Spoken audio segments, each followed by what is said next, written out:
And what's up? What's up? Wes Mitchell here, Chris Clark. Welcome into Gamecock Central Live.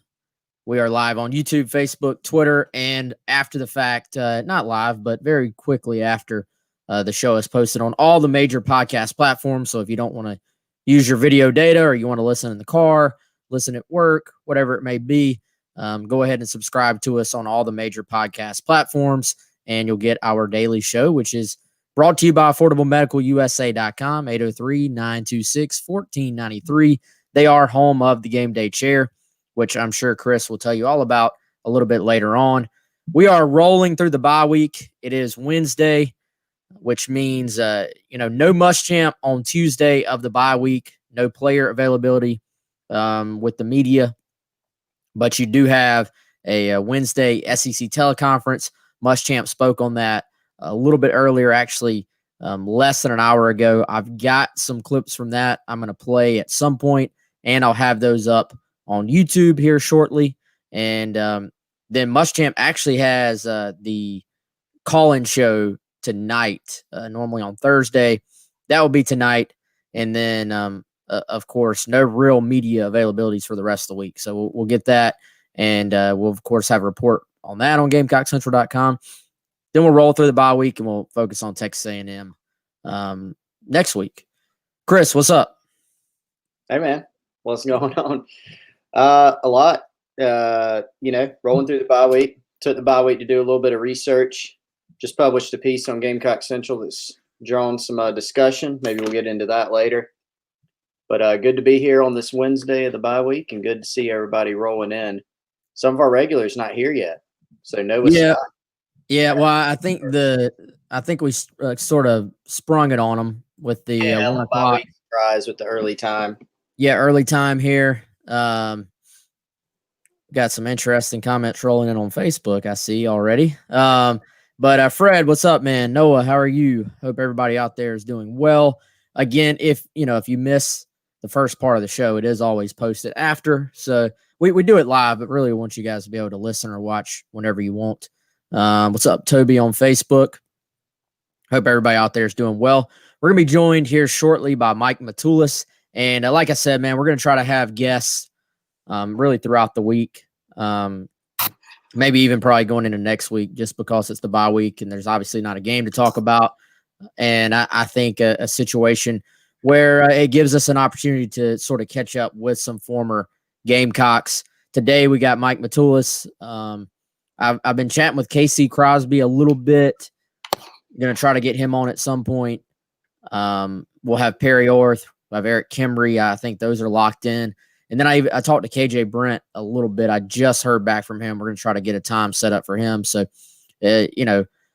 obviously it's a little bit more difficult right now to try and get any of the NFL guys on, but some of the former Gamecocks that are getting into other things right now, we can get them on. And Mike has a big fight on Saturday. For those who haven't really seen this or followed it, Mike Matulis is apparently going to be a heck of a boxer, and already is, don't get me wrong, but is still relatively young in that business. And I talked to Mike a little bit, interview I'm going to play for y'all here shortly. But, dude, Chris, I don't know if you've bumped into Mike around town lately. He was living in Texas for a little while. He's back in South Carolina, living in the area. I bumped into him at Cantina a few months back. Dude, I pity the person who's about to get in a ring with this guy. Because, I mean, Mike, he's in shape, man. He looks great. And I can imagine, if you're bored on Saturday, you don't have anything to do, you don't have any plans, Mike is going to be fighting at the Jamil Shrine Temple right here in Columbia. It's also going to be streamed. I'll have that information on the interview. But, dude, ain't nobody messing with Mike Matulis these days. I still remember the day you either called me or texted me and said, I just ran into Mike Matulis, and holy cow, we were talking about that. And, man, I remember Mike coming out of high school, the recruiting class that he was in. I want to say, I'm gonna get it wrong. I think it was the 2011 class that he was in. And pretty highly regarded prospect. He did some good things at Carolina. He was sort of an undervalued guy along the O-line. Had some injuries, I remember, that sort of hampered his career a little bit. Man, you remember the other day you mentioned on the show how offensive linemen either get really big after they finish playing, or they go the opposite way and they get really skinny Yeah. or like really, really fit. Matulis Yeah. is in that category, right? Like Joe Thomas, who used to play for the Browns. He's fit Finley now, and he's on all these, doing, I don't know, keto diet or whatever. And I mean, looks outstanding. And Mike, yeah, crazy, man. But I'm really looking forward to the interview you did with him, and to see, what he had to say.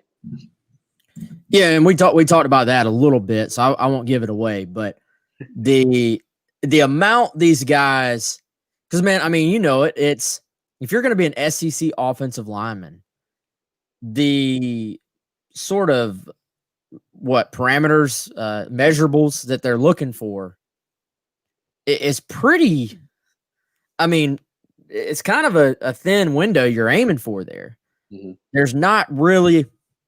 I mean, height wise, you got to be at least 6'2", and you're really on the low end. You're going to play inside if you're 6'2", Mm-hmm. and these guys are everywhere from there to about. I mean, generally your offensive tackles are 6'4", 6'5", 6'6", but then weight wise, I mean, I was looking. Mike was listed at 6'5", 293 as a senior on Gamecocks Online. That's really about as fit as they'll let you be in the SEC. You really almost have to be at least 290, but a lot of these guys now are 300, 310. And if you're on the interior, you're definitely 310, 315 or more. So the amount of food these guys have to eat, and I won't give it away. He talked about it a little bit. The amount of food these guys have to eat to maintain weight for a lot of them at this level is just insane. So I know it's a much different type of fitness in that business, but I know Mike is happy. It sounds like a cool idea to just be able to eat all day, but it's really not. Yeah, I mean, I remember there was somebody at South Carolina. It was not Mike. It was somebody that they had to put a bunch of weight on when he got here. I don't think it was Sedarius Hutcherson, but there was a player. Somebody can weigh in, or Wes, if you remember. But you're talking about how much peanut butter they ate. I always pictured them with like in Thomas Cooper Library or something before the Doty was open, with the giant jar of peanut butter and like a ruler, and just like eating it, with a spoon or a ruler or something. But yeah, I mean, it's a lot. It is not. I've talked to people in high school and who are about to go in college, or if you run into somebody who is in college and they're talking about their nutrition, and they're really annoyed, by how much they have to eat. It's like a full-time job. So Travis Edwards says it was Hutch, and maybe it was. It might have been him. Maybe it's Hutch and somebody else. I feel like there were some other guys too that, said similar things.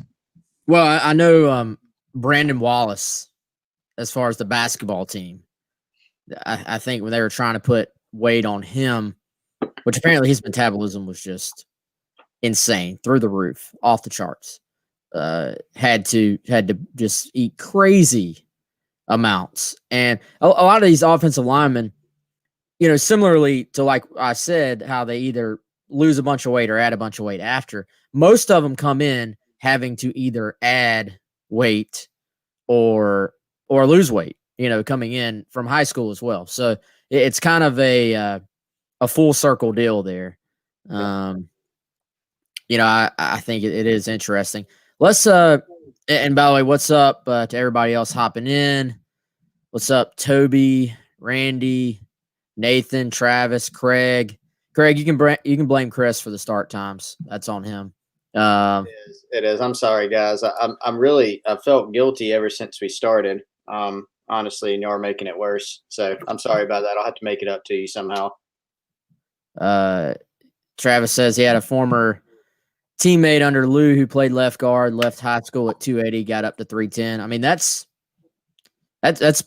fairly common these days, I feel like. Maybe not from 240 to 310, but I mean, it does happen. You see, especially at lower level programs where you have to take the lower level of a program you are, the more risk you sort of have to take on guys. So if you're an athlete, you have a frame, and they see, hey, this guy has everything else, but he's 240, they say, let's go for it. Let's take him and try to put some pounds on him. The best one ever. I don't know if this one will ever be topped. Lane Johnson was out of high school, first round pick by the Eagles. In high school, he was a 6'5", 202-pound, I think rivals had him as a pro-style quarterback. And so then he gets to Oklahoma. He spends time as a tight end and I think as a defensive end. When he comes out of Oklahoma as an offensive tackle, an eventual first-round pick, NFL Combine numbers 6'6", 317. So this guy put on 115 pounds from the time he's a high school senior to NFL Combine. Incredible. I mean, and if you go back and look at picture, go back, just Google a picture of Lane Johnson from high school and then what he looked like coming, out of Oklahoma senior year NFL Combine. It's startling. That's probably the best one ever, or one of the best ones. Yeah, that's probably the craziest one. So, all right, we actually, strangely enough, it is a random Wednesday in the bye week. We do actually have plenty to talk about. Chris is going to get you all fired up with his article he put out today. And then we'll talk a little bit about, I'll have that audio ready from the SEC teleconference with Will Muschamp. Gives a slight little update, I would say, just on his feelings on the team, right now as things stand. So I will say, let's go ahead. Let's go out. I just recorded this with Mike, let's see, about 2 hours ago. So it is fresh. Mike fighting at the Jamil Shrine Temple here in Columbia on Saturday. Tickets are still available, or you can stream it online if you want to watch and aren't really comfortable getting out there and a bunch of people. But let's go ahead. Let's go to that. Then Chris and I will be right back, and we'll talk a little bit more, about what's going on as far as the midweek and what Muschamp had to say earlier today.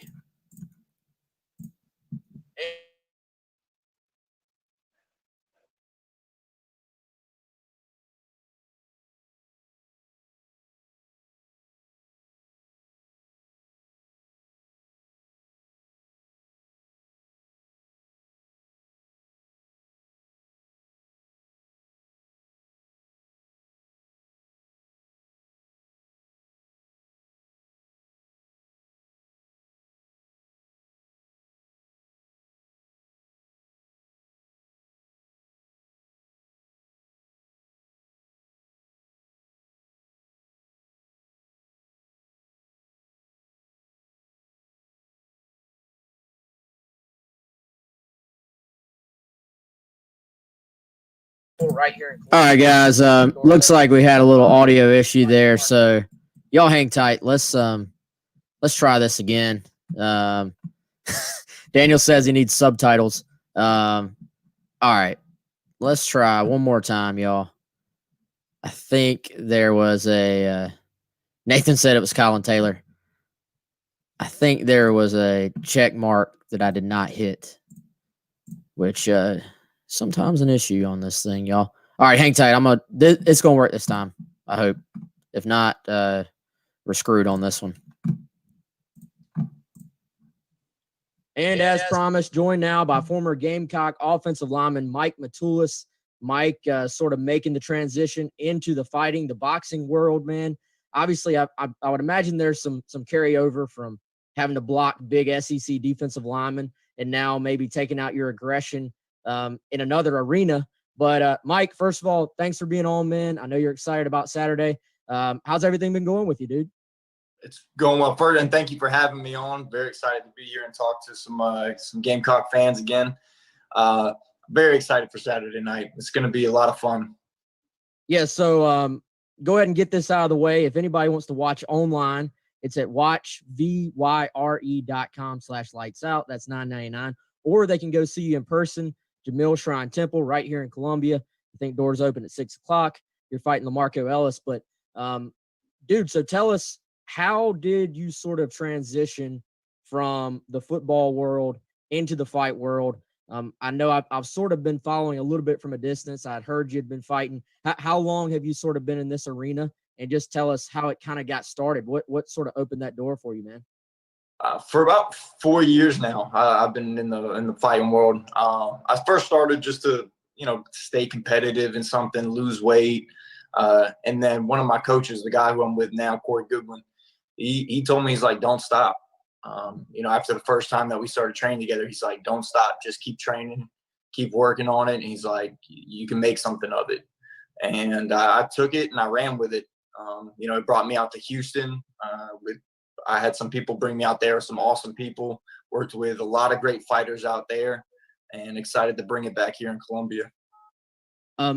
Like I talked about, man, I think there's probably some carryover from football and at least the aggressive nature of both sports. But what have you learned, I guess, as far as what has carried over from playing football in the SEC, and then the aspects of that sort of apply to boxing as well? Some things that people have told me too: your footwork, your feet. It's just like the steps, smaller steps, controlled steps. You fight with your feet. So a lot of that had carried over, especially when you're playing offensive line. Your steps have to be quick, they have to be fast, powerful. So that definitely carried over, and the aggressive side of it. Like you said, going up against guys that are 300 pounds. It's a car crash every time on that line. And so it helps carry over into the fight world. I'm not afraid of that contact. I'm right up in there in the mix. I know whenever guys sort of play football their whole life and they make sort of that decision, all right, what am I going to do next? A lot of times they're looking for that avenue to sort of get their competitive juices going, to release, maybe some of that physicality that you've been playing a game your whole life. Have you been able to sort of find that in boxing? I know obviously if you play football your whole life, you probably love ball. Have you sort of been able to find that love in this avenue as well? I have. And I love football and I love my time at Carolina, but boxing it's got a special spot in my heart.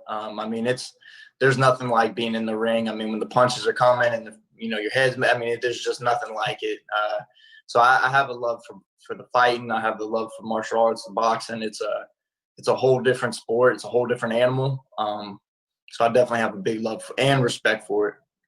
Yeah. So what was that transition like, man, when you first maybe got in the ring for the first time? You probably have some expectations, about what part's going to be easy, what part's maybe going to be harder. What was it sort of like, all right, boom, I'm pretty good at this? Or was it kind of like, oh my God, this is way harder than I thought?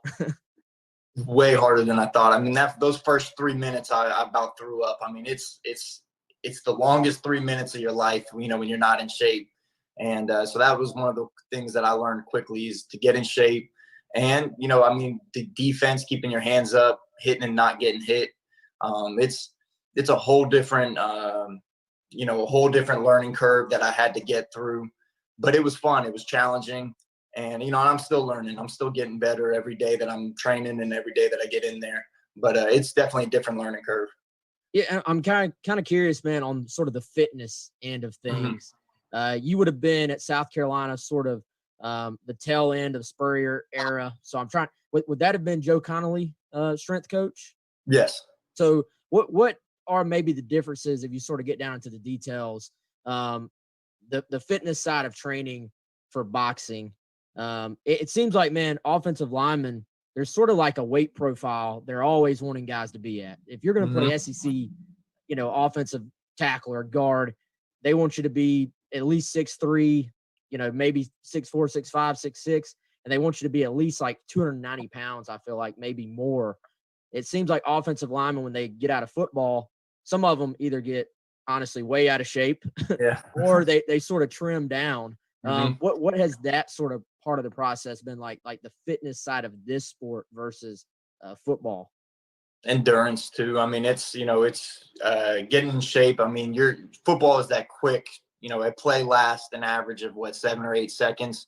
The round lasts about 3 minutes. So you're in there for a lot longer. The fight's going on for much more duration. And then the difference is too with the strength training. I don't hit the weights as hard. I'm not squatting as much weight. I'm not benching as much weight. I don't need to do that. More of it is just kind of making me better for boxing or making me better for fighting as far as just body weight, body control, body movement. And then that longer duration of being able to do sprints and running distance. I think, man, from what I was always told when you were here playing ball, you were already sort of a pretty health conscious guy as far as what you eat, what you put in your body. Mm-hmm. Has that part of it changed at all with the training with this? Yes, and thankfully too, because while it was fun, I don't have to eat as much food. And you tell people that, and they're like, "Oh, that's great! You get to eat as much as you want." And you're like, because I'm eating 2 things of baked chicken, like 3 cups of rice, and I'm eating that for like 6 or 8 meals a day when I was trying to gain weight.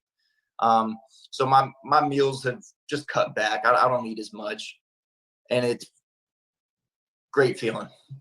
Yeah, you're not having to just like pound. Yeah. Do you know what sort of calorie count you were on when you were having to make sort of weight at South Carolina?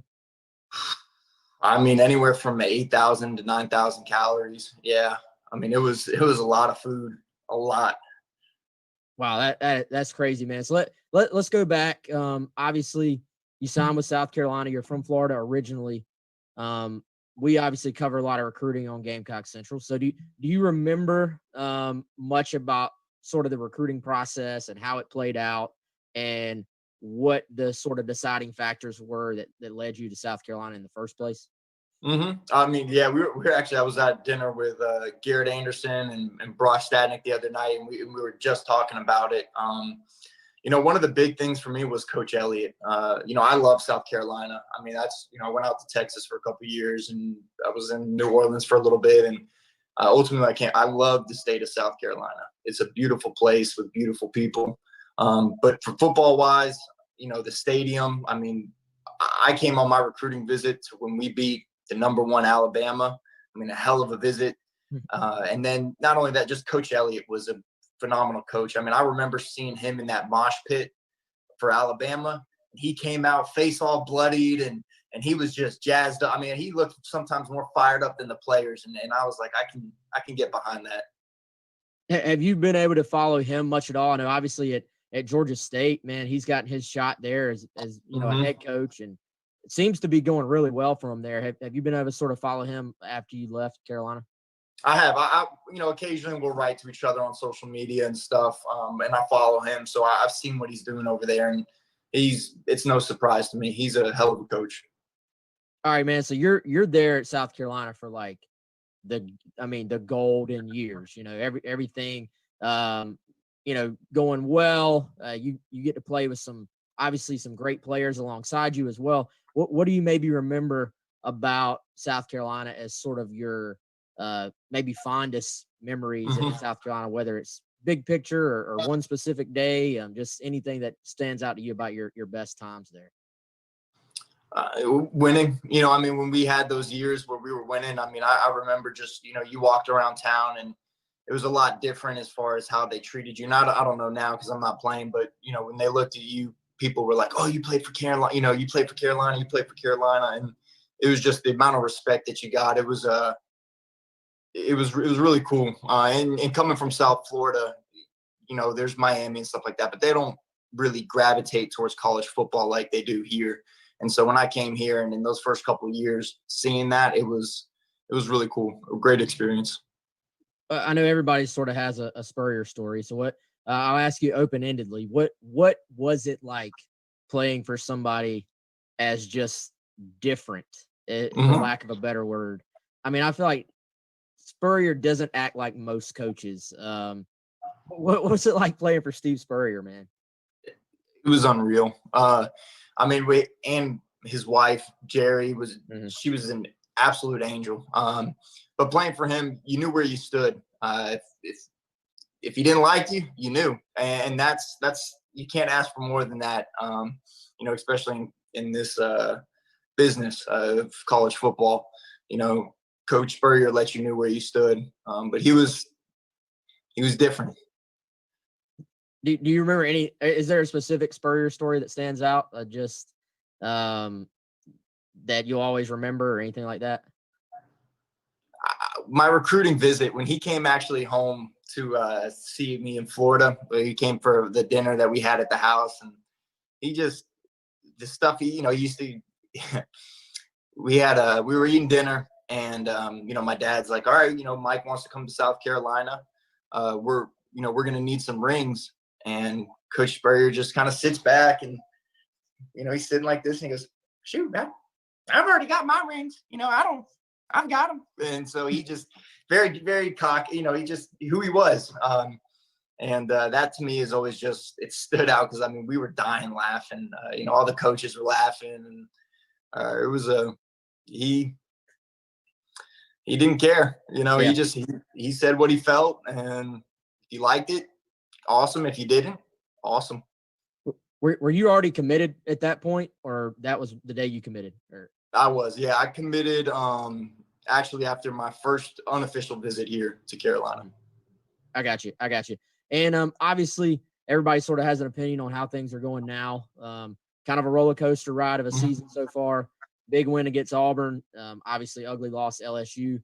I know you said you've been watching them a little bit. What's sort of been your take, and maybe your take on the offensive line? It seems like the run blocking, like the running game, has sort of been there with these guys.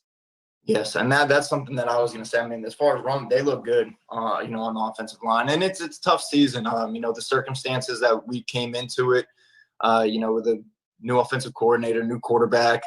At times they look really good, and at times, there's some things that they can definitely work on. But I worked for Muschamp. I was an intern for a little bit, and I think he's a hell of a coach too. So well, hopefully they can turn some things around and fix some of the little kinks in the armor. Yeah, so you were there sort of for the transition. Then I know your last year would have also been Spurrier's last year, I guess, right? And then intern with Muschamp. What was that like? Even just from the media side, like I'll never forget when I got a text saying, "Hey, just off the practice field, Steve Spurrier is retiring," and I'm like, at the end of the year, and they're like, "No, like he's done." So where? I know everybody sort of has a story of where they were within the program. When did you actually find out? And who did you hear from Spurrier himself, or how did that play out from your end? Yeah, so we were right there on the field. He called us up after practice, and he was like, not these words aren't verbatim, but he was just essentially, he was like, sometimes when you're done. And he goes, I'm done. And I remember Miss Spurrier was definitely, you could see that there was a lot of emotion going on, and it wasn't like he came out right and said, "Hey, I'm done." It just kind of, he used those words, and everyone's looking around like, what just happened?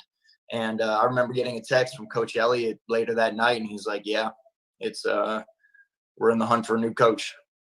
So he told y'all, but even then, you're kind of like, what exactly did it mean at that point? It was like a shell shock almost. It was wild. Yeah, that's crazy, man. So all right, let's get back to the fight on Saturday, man. I imagine most of the preparation is sort of done. You're just getting to the fight now. But what did the next few days look like for you as you get yourself physically, mentally prepared, for battle on Saturday? The physical part's done. Now it's, staying loose, stretching, getting a good sweat in. We'll do some training tonight. I like to walk the day of. I like to go up for a nice long walk in the morning, kind of clear my mind, no music, no nothing. But it's just, the big part of it is just getting mentally ready. I got you. And I want to encourage everybody watching or listening, go check Mike out either in person, Jamil Shrine Temple this Saturday night. Doors open at 6:00, or I'm going to put it up on the screen. Watch vyre.com/lights out. You can watch it on there.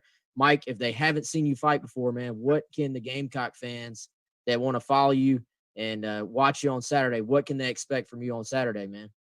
A big win. Come out and check it out. See for yourself. We're about to bring boxing to Columbia, South Carolina.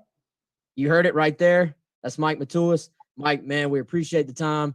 Great to see you're doing well, man. You look really, really happy, man. So I'm happy for you. And let's do this again, all right? And get that big win on Saturday, man. Okay? Thank you for having me, man. Have a good one. Yep. Chris, again, nobody's messing with Mike Matulis in a boxing ring, man. Like, the dude has his stuff together, and I know our buddy Mike Youve over at Watch Fox did a story on I can't remember who the trainer is that he talked with, former boxer, that said Mike has got a chance to be really, really good in this business. And I'm not doubting him, man, because I think athletically, the size, the reach, and then just the mindset that Mike has always had, I wouldn't bet against him. Yeah. Crazy. I mean, yeah, physically he looks tremendous. And so I'm gonna have to tune in, man. I'm gonna have to check that out. Won't be able to get up there, but I have to find a way to watch that fight and see. Because I'll be really, always liked Mike coming out of high school. Really liked him. Always liked watching him play at South Carolina. Really liked what he was about. Sort of what he was made of, and athletically he had a lot going for him too. So I'm gonna have to check that out. Be really curious to just watch him in that setting. Yeah, Craig asked, did I say he's fighting at the Jaleel Skinner Temple? I don't think I said that. Hopefully I said the correct thing. It's the Jamil Shrine Temple. That's what I've always called the building. It's over there. It's kind of behind 126. On a little front. I think near I-20, near what is it? Malfunction Junction over that way. But yeah, Mike's a cool dude, man. It's good to catch up with him and good to be able to bring you all those.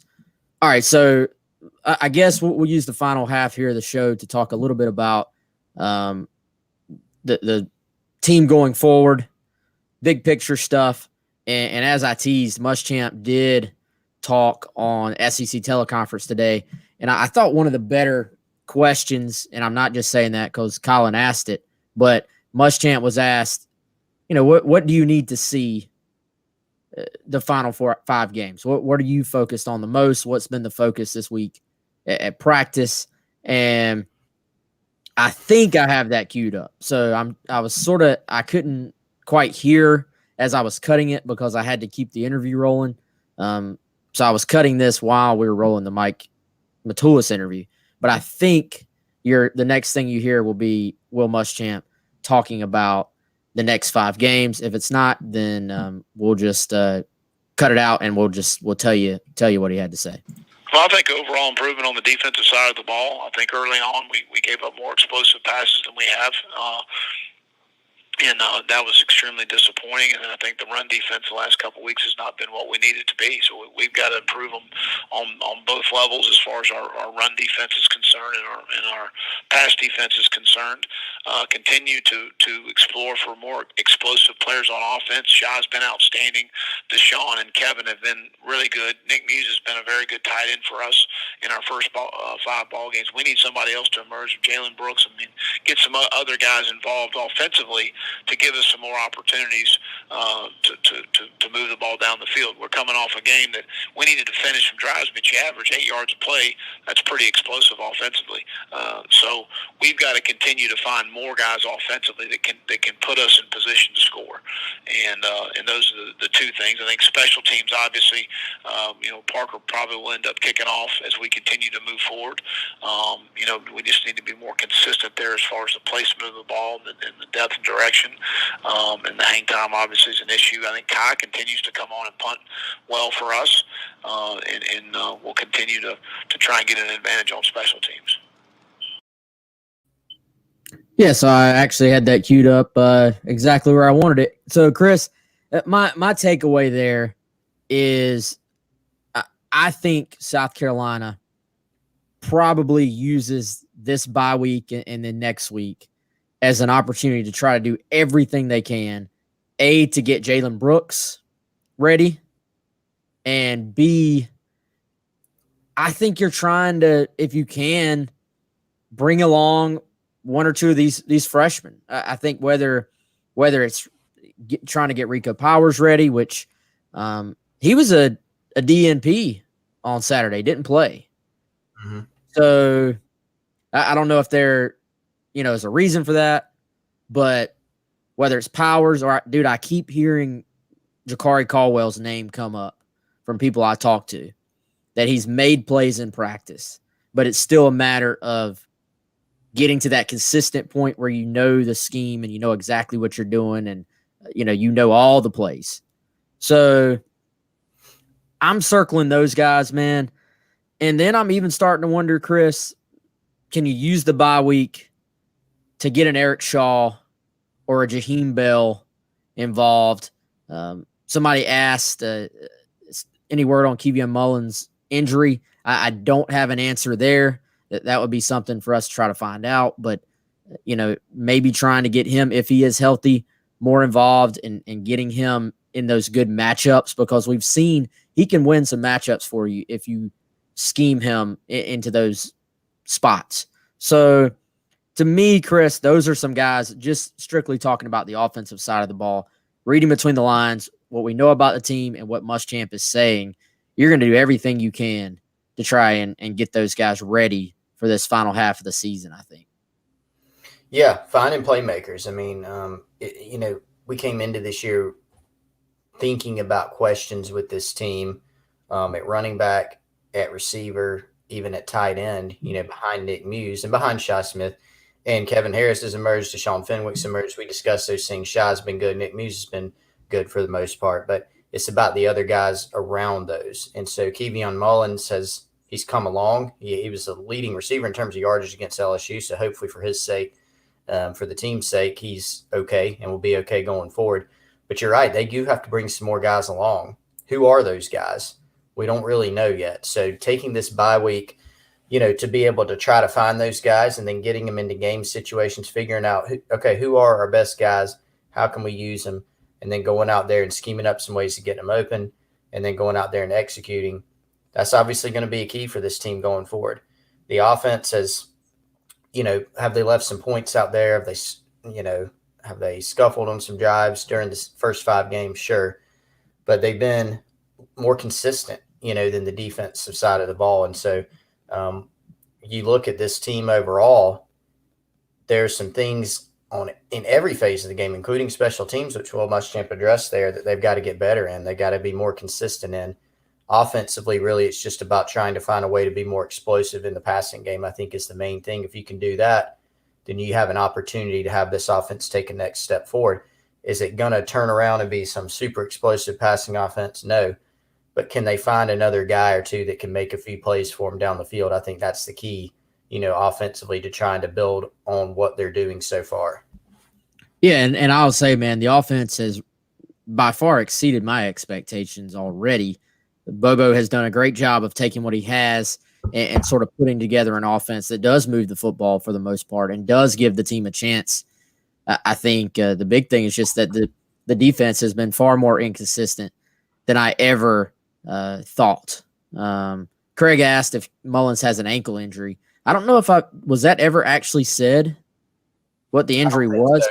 officially? Couldn't tell what it was. Yeah, I couldn't tell if it was something in the ankle or the leg or, hopefully not something like an Achilles or something, but I couldn't really tell, honestly, what it was. He sort of limped and dragged himself off the field, but I could not tell exactly what it was. Yeah, it wasn't one of those, luckily, and I don't really like to speculate on injuries, but hopefully it's nothing serious because it wasn't one of those injuries.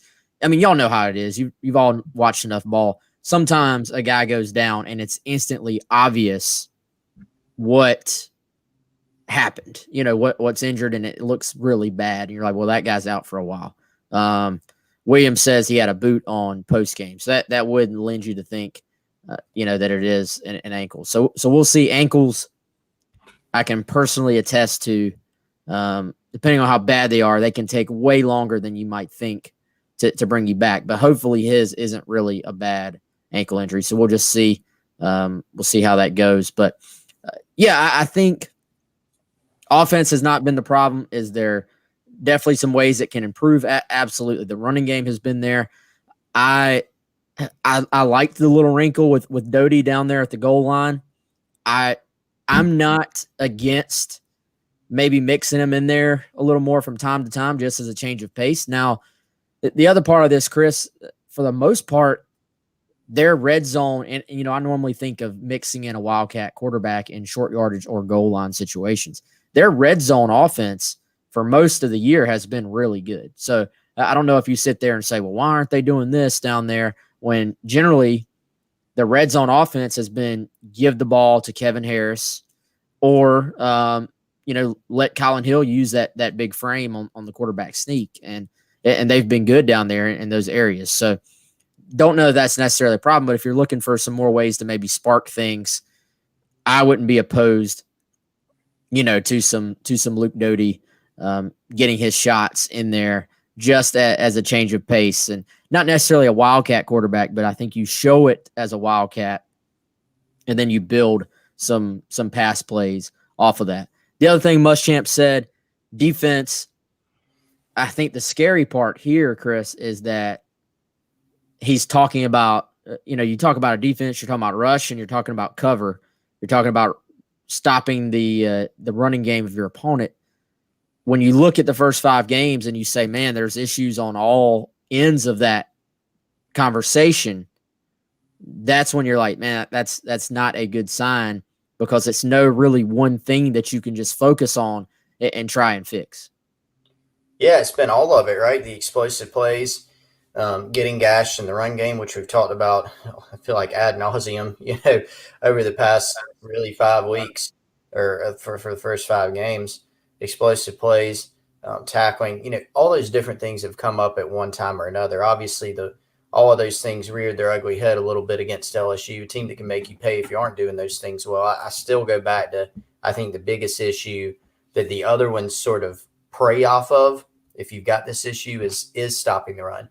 Too many longer first down runs, getting yourself into some bad situations. It was almost miraculous that South Carolina had the third down conversion percentage rates that they did earlier in the year. But then we saw at LSU lots of first and shorts, second and shorts, third and shorts, and that meant an 80% conversion rate, and that meant it was difficult for you. Then that plays into field position, and that plays into your relying on turnovers, and holding teams to field goals. That did not happen against LSU. So that becomes really tough, and what are the solutions? I'm not really sure. I do think, the team misses Sherrod Green. I think they need some more depth at linebacker. They need to just somehow, I don't know the answer, I'll be honest, they've got to become more consistent up front. A lot of people brought up personnel changes. Frederick Cooper asked on YouTube, could they play more of the younger players? They are playing some young ones, already, Wes. Zach Pickens took the second most snaps of any defensive lineman on Saturday. Tonka Hemingway started since Aaron Sterling was still limited. Started the Auburn game, played a good bit against LSU as well, because Sterling was still limited. Alex Huntley's been out. They might get him back for A&M. How ready is he going to be? I think he just started practicing recently in full. So you have to consider he's a true freshman, but can you get him in there a bit? Makias Scott hasn't done much yet. Some of the home games, I don't think he's been dressed out even. So I don't know if the solution is a lot of personnel changes. I think maybe you hope that Aaron Sterling gets back full go. Some of the younger players like Jordan Birch and Hemingway and Zach Pickens, who's still a young player, that they continue to come along. Maybe you hope that Rick Sandage can, take a step forward, because he hasn't been playing as much. There's obviously reasons for that. I don't know what the solution is, but I do know they've got to clean it up. They've got to get better, because they're going to face, some really good competition there. Yeah, and I don't know if you have any true big run-stopping type defensive linemen on this team right now, and I think it sort of showed. So we'll see if they can get some of those things cleaned up. I'll tell you that the guy we haven't talked about, man, that I didn't expect to be playing a lot this year, that actually played way more than we probably expected, has been MJ Webb, who started to get into the rotation there at defensive tackle. Now, he is a little bit bigger bodied guy, I think, a little bit wider from some of those other guys. I don't know exactly what they list him at weight wise, but he just appears to be a little bit wider guy. So I don't know if he can,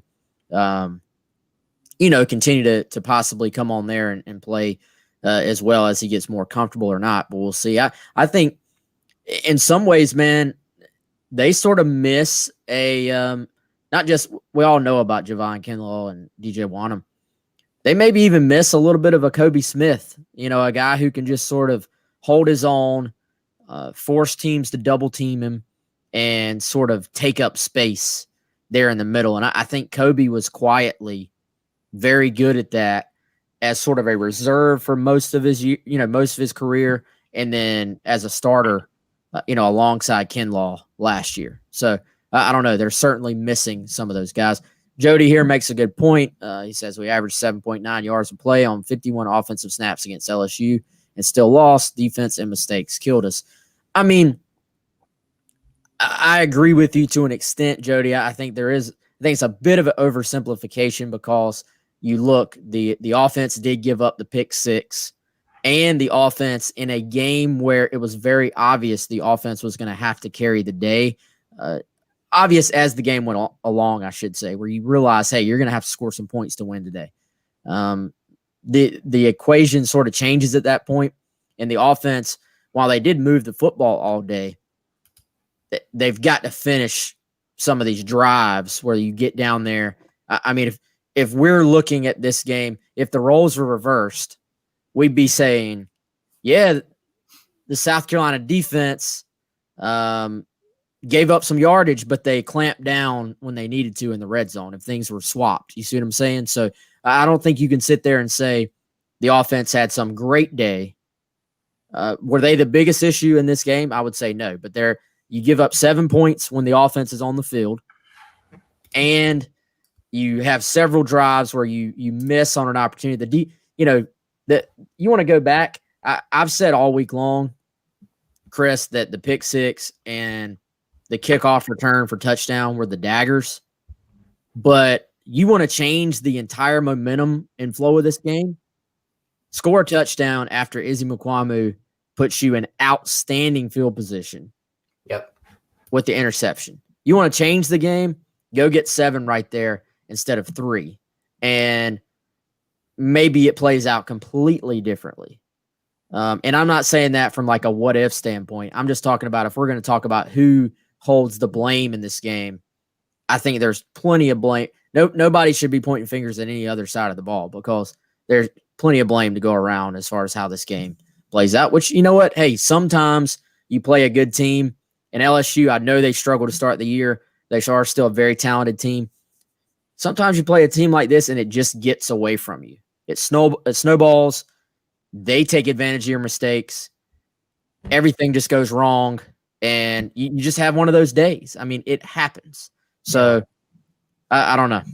Well, I mean, and it's a great point about red zone play and even extending it out from the red zone for the Gamecock offense in particular, just LSU territory.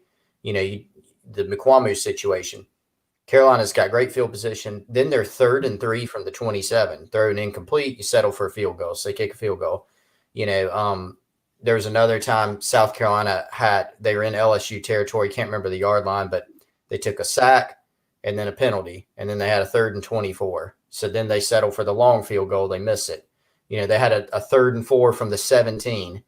Another incomplete pass, then they miss a field goal. Then they're at the 17 again of LSU. They have a 3rd and 9. They got sacked, missed another field goal, right? So, I mean, I just mentioned, I think 3 times that they were on the 25 or better, and they got a total of 3 points out of that. Now, some of it's normally you're making those field goals, right? But even if you're making those field goals, even you come away with 9 instead of 3, you've given yourself 1 score. You're trading out field goals for touchdowns. Not an ideal situation. You got to go down there and score touchdowns. You got to prevent the other team from scoring touchdowns. They did neither against LSU. It's been a pretty good area for this team on both sides of the ball all year. And so, like you said, in that game, they didn't do either, and then everything snowballed on them. Just had so many things that went wrong in that one.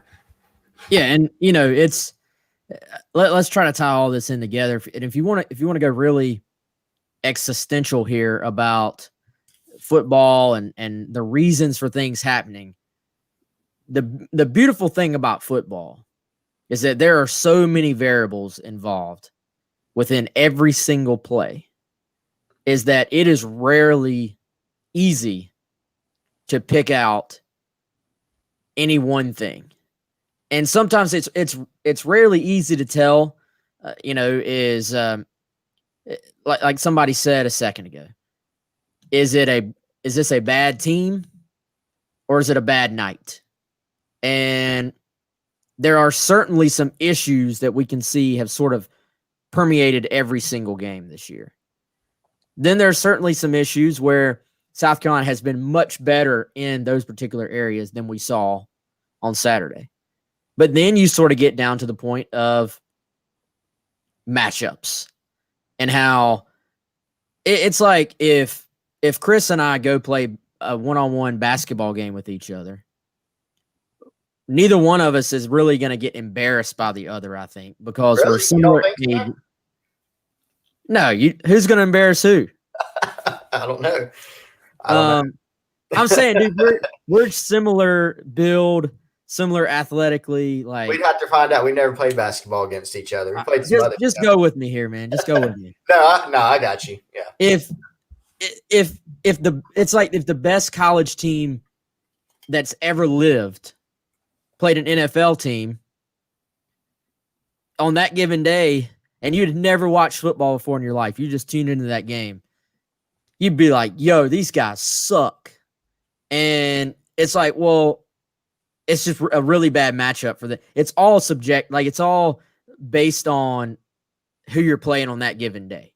So, and they're human beings. So some days you're going to play better than you did the day before, the week before.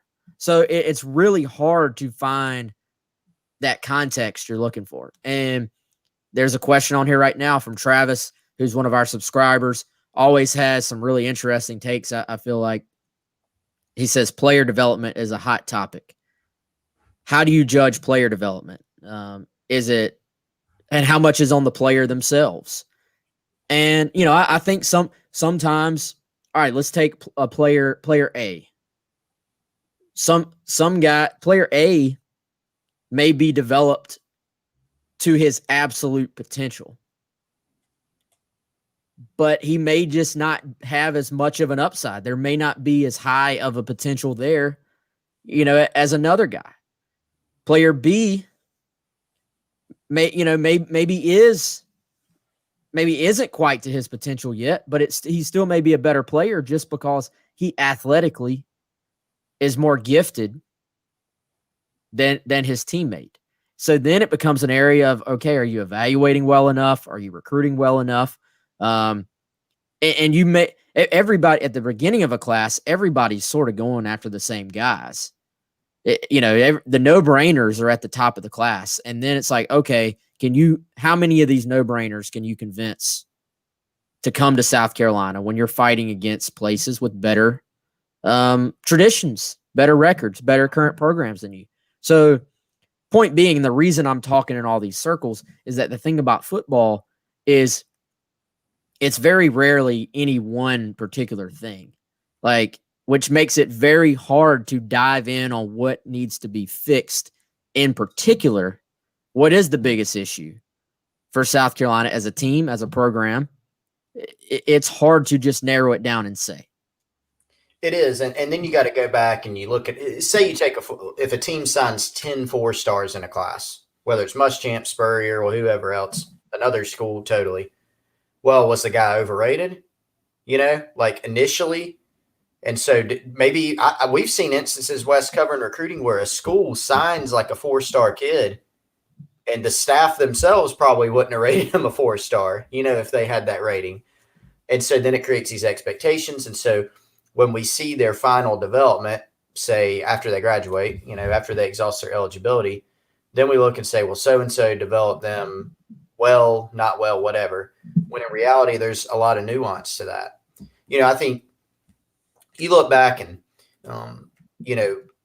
for instance, at the beginning of the Muschamp tenure, so they recruited Brian Edwards. He was committed to Spurrier and backed off, but they re-recruited and they got him in the boat. So that was a first-year player.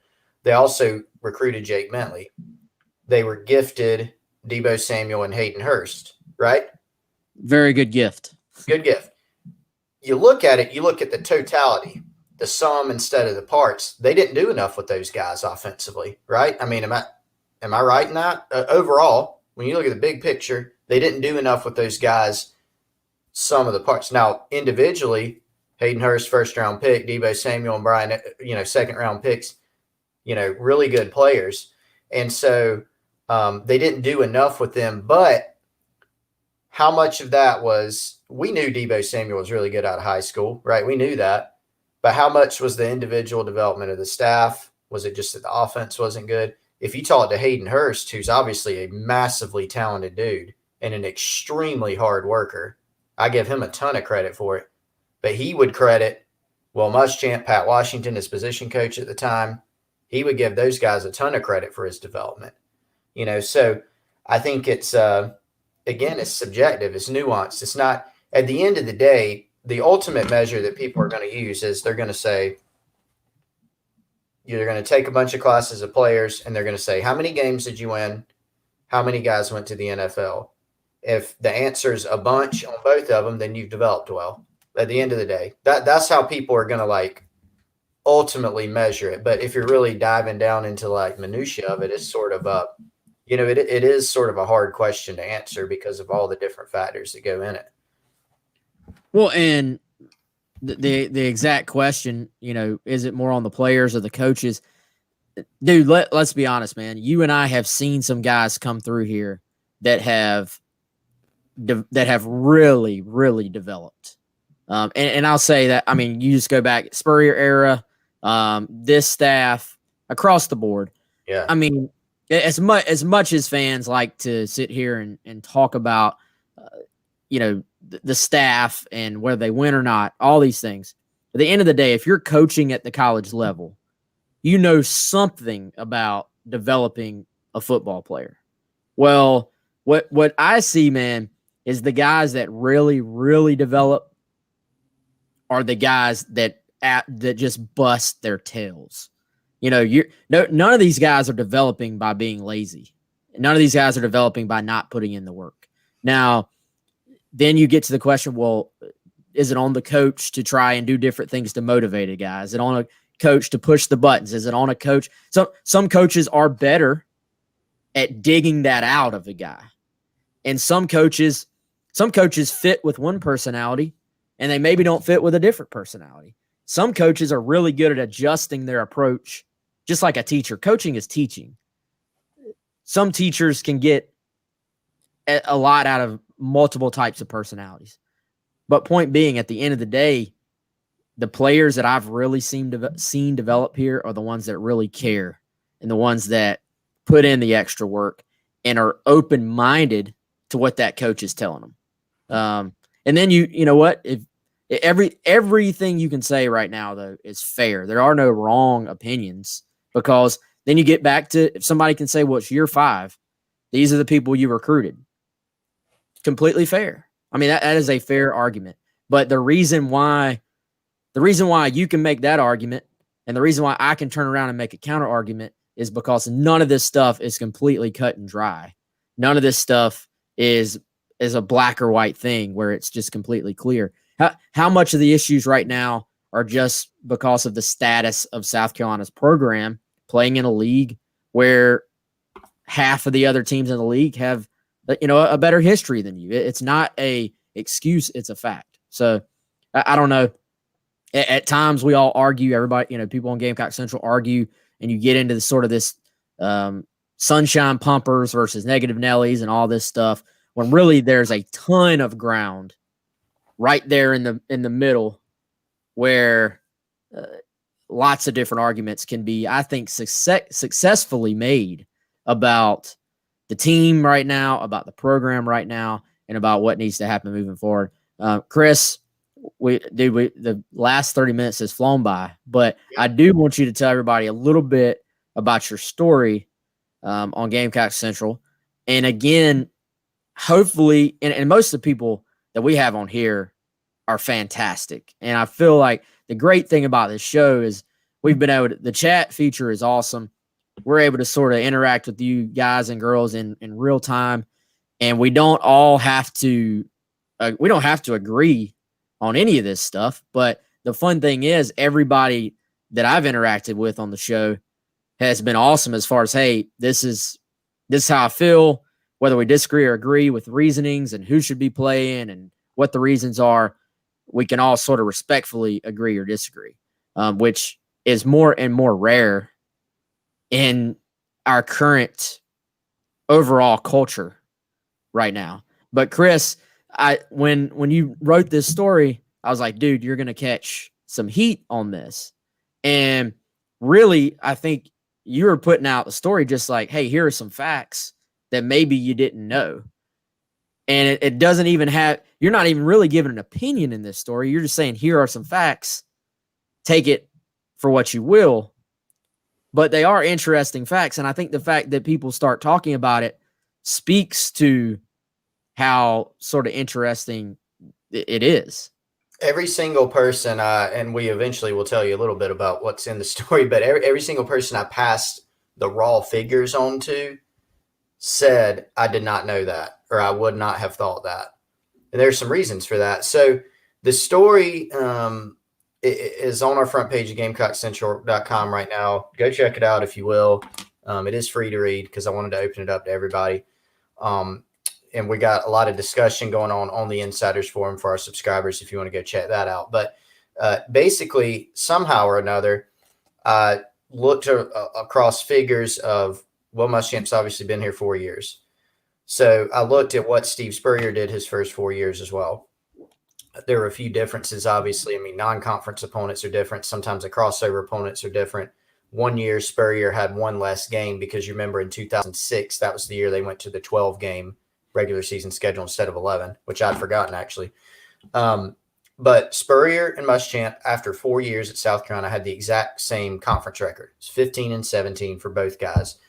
I also looked at, okay, well, I wonder how many top 20, I had no idea. How many top 25 wins did each coach have through 4 years? And I used the coaches poll and I used postseason polls because preseason polls, frankly, aren't worth much. They each had 3. Spurrier was, I think, 3-16, Muschamp's 3-14.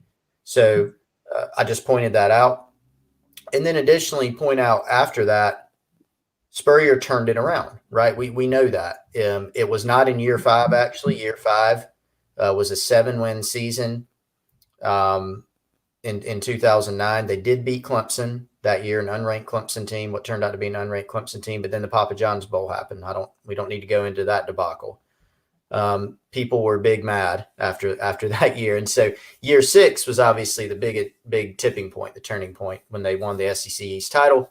Then from there, they went on to win 11 straight for 3 straight seasons after that. So just looked at what Spurrier did, how it was a struggle. Despite his pedigree at Florida, that's what he did. That's what Muschamp's done, despite whatever he did at Florida. It's been very, very similar. But Spurrier, I sort of talked a little bit about the story, how he turned it around, coaching changes, recruiting, went through some of the things that have changed lately in Muschamp's tenure, and then just posed the question of, we don't really know. It's either going to get better or it won't. And we don't know yet. And we're not going to have the answer to that right now during the bye week of year 5. Yeah. So, y'all go check that out. That is actually a free story. By the way, Craig mentioned on here he wished this was on Zoom. I do think that's something. I don't want to speak out of turn, but I think that's something maybe for subscribers and our people that also are very sort of loyal here on the show. We maybe, Chris, can do something like that one day where we all just hop on Zoom and do like a private, but we won't stream it out. We'll do like a private Zoom, either pregame discussion or something, just, where everybody can sort of interact a little bit more. And I've hesitated to do it because of everything with COVID and everything, but I would like to do a Gamecock Central watch party at Market on Main, where as opposed to us just promoting, hey, go watch the game at Market on Main, which you should do anyway. It's more like, hey, let's all let's get a lot of our subscribers and our normal posters and stuff out there, and maybe watch the game together type thing, or do a little pregame or pregame event or even preseason event next year is something that we would love to do. Obviously Market on Main, one of our sponsors, but also a place that we really only bring on sponsors if it's places we frequent or, people we believe in the first place. So, I watched the game there on Saturday, so I think it'd be cool to maybe try to get everybody out there for a game. If not this year, maybe next year once things are hopefully a little bit closer to normal. Chris, before we get out of here, why don't you tell everybody about the Game Day Chair? Yeah, so while you're at home watching Gamecock football games, whether they're home games and you're not able to get in this year, away games, make sure you sort of level up your watching experience with the Game Day Chair from AffordableMedicalUSA.com. Go there, search for the Maxi Comfort Cloud with Twilight Technology. Huge chair, super comfortable, power pillow, lumbar support, TV watching position, lounge position, Twilight position, which is the zero gravity lay flat position. You can get all of them with just the push of a button. So make sure you call them at 803-926-1493 or visit their website. We've also got links on their YouTube description and on GamecockCentral.com. So appreciate their support of our daily show here, and make sure you support those guys as well. Hey, what's up, Flight Academy Kicks? I recognize that name. I won't give away your real name, man, since you're incognito, I guess. But a good buddy of mine. Hadn't talked to you in a while, man. Shoot me a text. All right, so I think that's going to about do it for today. I know Chris has everybody changing their schedules around because he's got to do 107.5 at 2:30. So we're going to go let him do that. If you missed the start of the show, Josh says he can't go to Market on Main because he can't throw things at their TV. So that will probably get you kicked out. It's a very big, expensive TV. So probably not a good idea. But yeah, I think it'd be fun to get out there and hang with everybody. So maybe we can do that at some point. If you're joining in late, go back. This will be archived on all the podcast platforms and, of course, on YouTube, which I think is the best place. Anyway, Graham, no worries, man. You can go back and watch it right now on YouTube. All right, tomorrow's Thursday, right? 2 o'clock tomorrow? Yeah, as far as I know, I'm not going to rock the boat anymore with a time change. So I think we're good. I think we might have Perry and Kimry on. Double action tomorrow, I think. So we'll maybe save one of those for Friday. I'm not sure. But the next couple of days, we're going to have Perry Orth, Eric Kimry on to talk about the season so far from sort of an offensive and quarterback perspective. So, all right, for Chris, I'm Wes. Appreciate everybody in the comments. Appreciate everybody watching, listening, all the support. Just very, very much appreciated. So we will see y'all tomorrow.